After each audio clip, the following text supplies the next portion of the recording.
Bonjour et bienvenue à Cuisiner comme un chef. Aujourd'hui, ensemble, nous allons préparer la bûche de Noël en version tiramisu. Dans cette bûche de Noël, on va préparer d'ores et déjà la génoise. Il faut que vous soyez bien prêts avec la génoise. Le four est déjà chaud à 170 degrés. Vous avez préparé votre silpat sur lequel vous allez débarrasser la génoise. Vous préparez les œufs et le sucre, la farine et la maïzena que vous aurez bien mélangé. Évidemment, tamisé avec une petite passoire. Ensuite, nous allons préparer une crème Chiboost et également une crème au mascarpone. Les ingrédients se sont affichés en haut comme d'habitude et on fera le détail à chaque recette. Allez, c'est parti!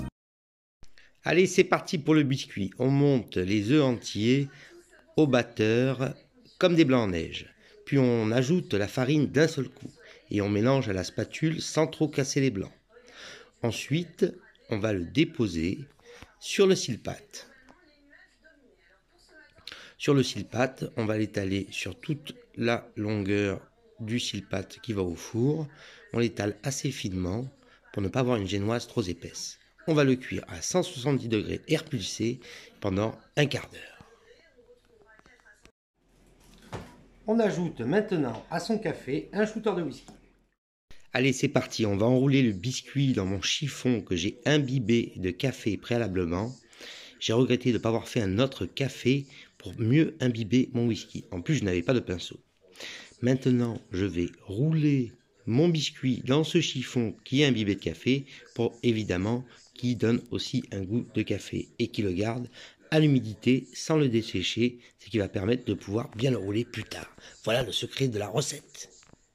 C'est parti pour la crème pâtissière. On blanchit les jaunes avec le sucre, puis on rajoute la maïzena. Ensuite, on fait verser le lait chaud tout doucement dessus, puis on le remet dans la casserole. En faisant des huîtres, on fait chauffer doucement la préparation. On n'hésite pas à la ressortir du feu si ça va trop vite. Et après, on fouette pendant 1 minute. On rajoute la feuille de gélatine qui a été trempée préalablement. Et on fouette encore pendant 1 minute en faisant des huîtres pour aller de partout dans la casserole. Ensuite, on va le débarrasser dans un cul de poule. On rajoute les 25 g de beurre, on les fouette et on les mélange dans la crème pâtissière.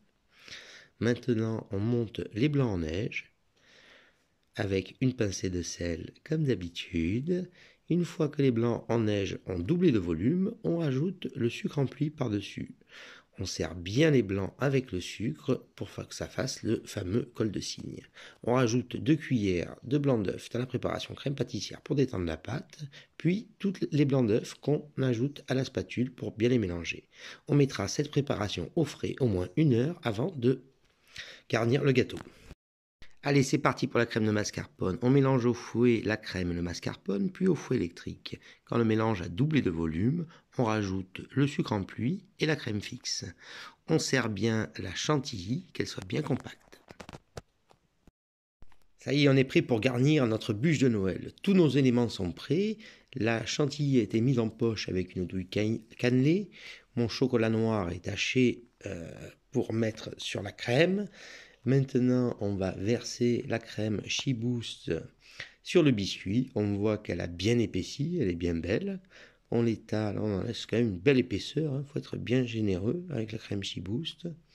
N'hésitez pas à en mettre bien comme il faut. De toutes les façons, il faut passer la préparation. Ensuite, sur la crème Chiboost, je vais rajouter du chocolat haché. Il faut garder 2 cuillères de crème Chiboost, vous verrez pourquoi après. Je rajoute mon chocolat haché, là on est généreux sur le chocolat haché. Moi je l'ai acheté moi-même, vous l'achetez en petite pistole, c'est bien aussi. Maintenant on le roule en s'aidant du chiffon, vous voyez, un peu comme les sushis. On la met comme ça, voilà. On prend un couteau pour couper les bords. Voilà pourquoi je ne l'ai pas mis jusqu'au bout des bords. C'était parce que je savais que j'allais la couper. J'aurais pu la faire un peu plus grande, j'aurais voulu, mais j'en ai fait une pour 6 personnes.